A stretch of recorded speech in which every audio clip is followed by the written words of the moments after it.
بچپن سے ہم دونوں بے حد محبت کرتے تھے۔ پھر وہ اسٹڈی کرنے اپنے ماموں کے پاس یورپ چلی گئی۔ وہاں جا کر وہ وقت کے ساتھ ساتھ بدلنے لگی۔ اس کا رہن سہن، بات کرنے کا طریقہ اور اس کی سوچ بدل چکی تھی، اور وہ مجھ سے رابطہ بھی کم رکھنے لگی تھی۔ میں دن رات انتظار میں تڑپنے لگا تو پھر میں نے بھی یورپ جانے کا فیصلہ کیا۔ ویزے کے لیے اپلائی کیا تو ریجیکٹ ہو گیا۔ پھر میں نے غیر قانونی طریقے سے یورپ کے سفر کے لیے نکل پڑا۔ مہینوں کی بھوک اور پیاس کاٹ کر میں یورپ پہنچا۔ جب میں اس سے ملنے گیا وہ مجھے دیکھ کر خوش ہونے کے بجائے حیران ہوئی کہ تم یہاں کیسے؟ میں نے کہا تمہارے لیے آیا ہوں۔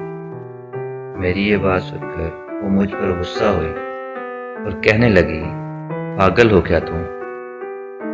1 مہینے بعد میری شادی ہے میرے ماموں کے بیٹے ساتھ، اور تم کیوں میری زندگی خراب کرنے آئے ہو؟ جب میں نے کہا کہ تم تو مجھ سے پیار کرتی ہو تو بولی ہاں کرتی تھی، اور اب نہیں۔ اب میں اپنے کزن سے پیار کرتی ہوں اور اس سے شادی بھی کر رہی ہوں۔ تم تو مجھے یاد بھی نہیں ہو۔ میں تمہارے سامنے ہاتھ جوڑتی ہوں تو واپس چلے جاؤ، خدا کے لیے مجھے بخش دو۔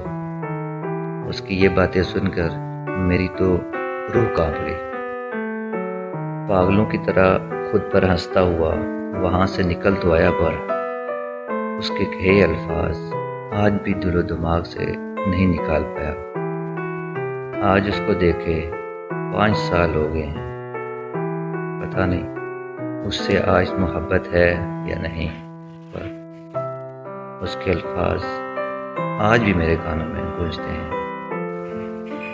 تم سب سے میں ایک بات کہوں، کوئی مجبوری نہیں ہوتی۔ لوگ عادتاً وفا نہیں کرتے،